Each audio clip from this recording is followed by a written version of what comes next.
शहापूर तालुक्यातील भातसा प्रकल्पाच्या प्रकल्पग्रस्तांना दिनांक 13 डिसेंबर रोजी भूखंडांचं वाटप करण्यात आले। 1967 साली भातसा प्रकल्पासाठी भूसंपादन करण्यात आलं होतं। त्यावेळी त्यांना जमिनीचा मोबदला देण्यात आला होता, मात्र त्यांचं पुनर्वसन दुसऱ्या ठिकाणी करण्यासाठीची मागणी होती।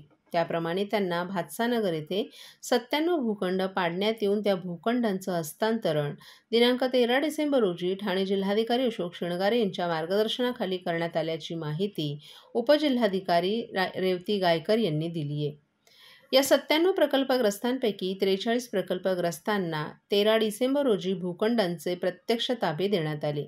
इतर प्रकल्पग्रस्त मयत असून त्यांचे वारस तपास काम सुरू आहे, मात्र त्यांचा वारस सापडत नसल्यानं भूखंड वाटपास विलंब होतोय। तरी संबंधित प्रकल्पग्रस्तांनी त्यांच्या मूळ मयत प्रकल्पग्रस्तांच्या वारसांच्या नोंदी करण्यासाठी आवश्यक कागदपत्र ठाणे जिल्हाधिकारी कार्यालयातील पुनर्वसन शाखेत जमा करावेत, असं आवाहन उपजिल्हाधिकारी श्रीमती रेवती गायकर यांनी केलं आहे। मैं घर घर जाके काम करती हूँ और मेरे हस्बैंड ऐसी बेलदारी मजदूरी करते हैं। पहले मैं टीके लगवाती थी, फिर ऐसा हुआ कि हम लोग काम करते थे, हमारा काम डाउन होने लगा, फिर हम गांव चले गए। फिर गांव से आए तो हम दोनों काम में बिजी हो गए। एनम दीदी हमारे एक दिन घर आई, उन्होंने कहा कि मुझे कार्ड दिखाओ। फिर उन्होंने देखा उसमें कुछ टीके छूटे पड़े। आस पड़ोस में जितने भी बच्चे हैं उनके घर पर गए, उनकी मम्मी पापा से बोले जो जो बच्चे छूट गए हों वो बच्चे अपना टीका लगवा लें। अब हम लोग सारी लेडीज मिलकर बच्चों का टीका लगवा के आए। हम तो भूल गए थे कि हमारे बच्चे का टीका नहीं लगा, लेकिन सरकार ने भूली, हमारे दरवाजे पर आए और टीका लगाया। मिशन इंद्रधनुष।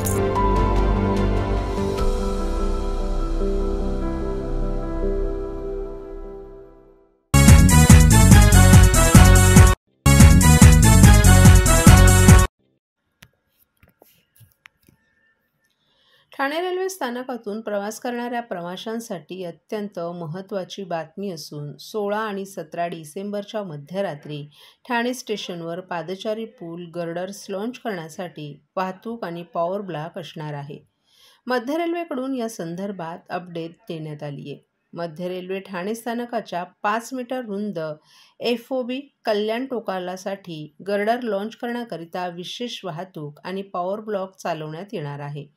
शनिवार आणि रविवारी रात्रीच्या वेळी हा ब्लॉक चालवला जाणार आहे। रात्री 10:10 पहाटे 3:40 या कालावधीत 6व्या लाईनवर अप आणि डाऊन ट्रान्स हार्बर लाईन्सवर 5.5 तास, अप जलद लाईनवर रात्री 12:10 पहाटे 2:40 असा 2.5 तास हा ब्लॉक असणार आहे।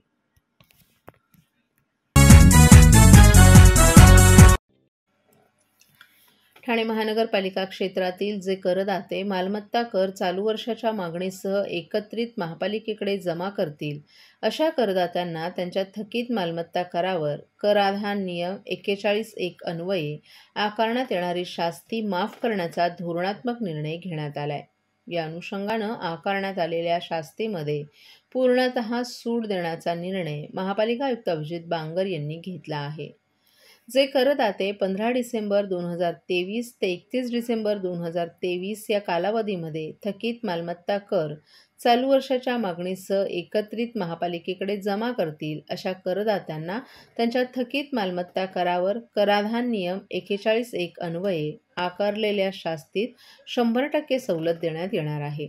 तसेच जे करदाते 1 जानेवारी 2024 ते 15 जानेवारी 2024 या कालावधीत थकीत मालमत्ता कर चालू वर्षाच्या मागणी आणि कराधान नियम 41(1) अन्वये आकारलेल्या शास्तीच्या 25% रकमेसह एकत्रित महापालिकेकडे जमा करतील, अशा करदात्यांना त्यांच्या थकीत मालमत्ता करावर कराधान नियम 41(1) अन्वये आकारलेल्या शास्तीवर 75% सवलत देण्यात येणार आहेत।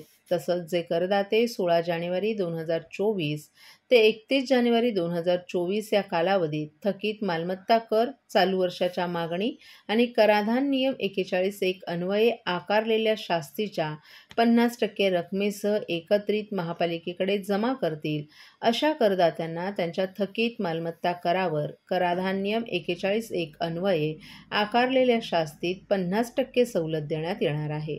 या धोरणात्मक निर्णयापूर्वी ज्या करदात्यांनी त्यांचा मालमत्ता कर महापालिकेकडे जमा केला असेल, अशा करदात्यांना ही योजना लागू असणार नाही.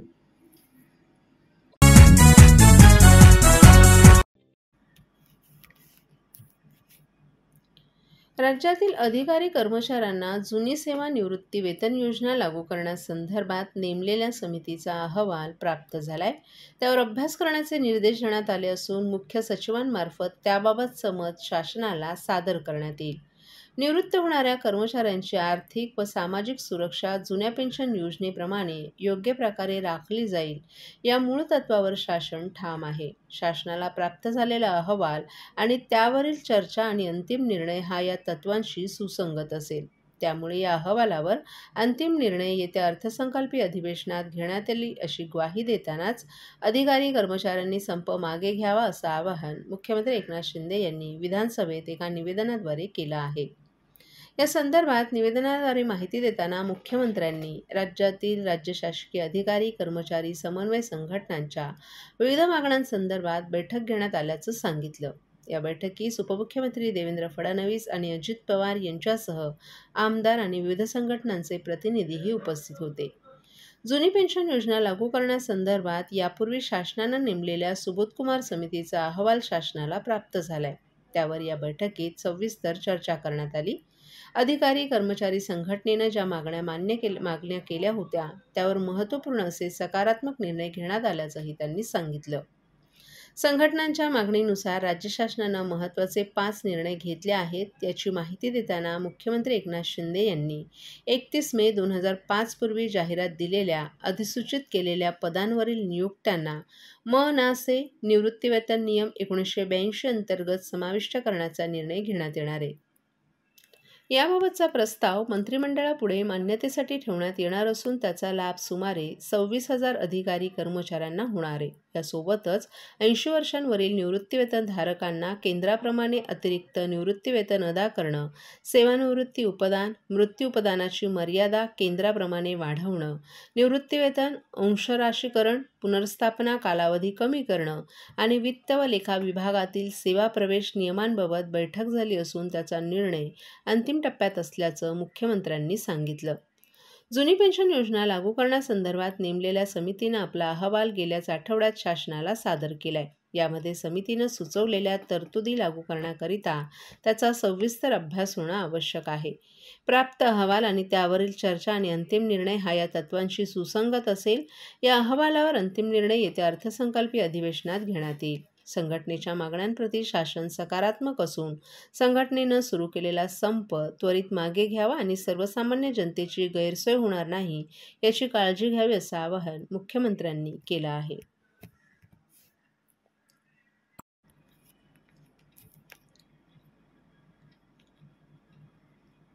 ठाण्यातील भाजप आमदार संजय केळकर यांनी आज विधानसभेमध्ये पॉइंट ऑफ इन्फॉर्मेशनच्या माध्यमातून ठाणे शहरातील बाळकुंभ भागात उभारण्यात आलेल्या ऑलिम्पिक दर्जाच्या तरण तलावाचं उद्घाटन होऊनही ते नागरिकांसाठी खुलं केलं जात नाही याबाबत सभागृहाचं लक्ष वेधलं.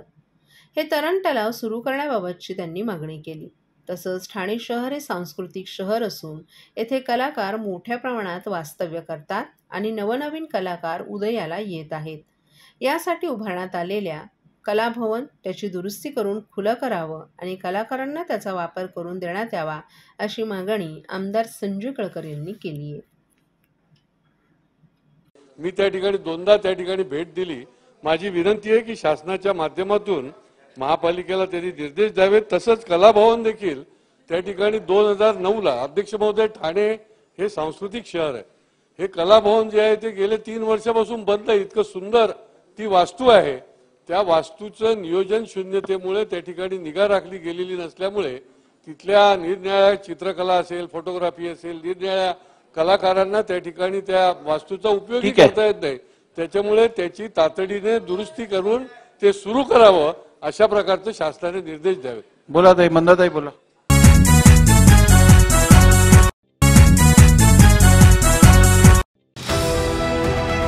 TJSB सौर शक्ती कर्ज. Go green. करा वीज बिलावर बचत. आकर्षक व्याजदर, 84 महिने परतफेड कालावधी, 80% लोन, व्यावसायिक आणि उद्योजकांकरता सुद्धा. अधिक माहितीसाठी तुमच्या जवळच्या शाखेला भेट द्या किंवा संपर्क साधा. 1800-223-466 आणि 1800-266-3466.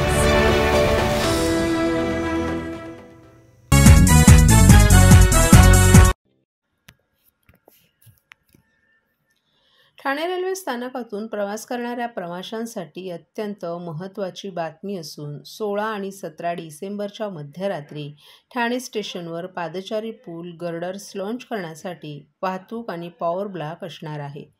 मध्य रेल्वेकडून या संदर्भात अपडेट देण्यात आली आहे. मध्य रेल्वे ठाणे स्थानकाच्या 5 मीटर रुंद FOB कल्याण टोकालासाठी गर्डर लॉन्च करण्याकरिता विशेष वाहतूक आणि पॉवर ब्लॉक चालवण्यात येणार आहे. शनिवार आणि रविवारी रात्रीच्या वेळी हा ब्लॉक चालवला जाणार आहे. रात्री 10:10 पासून पहाटे 3:40 या कालावधीत 6व्या लाईनवर अप आणि डाऊन ट्रान्स हार्बर लाईन्सवर 5.5 तास, अप जलद लाईनवर रात्री 12:10 पासून पहाटे 2:40 असा 2.5 तास हा ब्लॉक असणार आहे.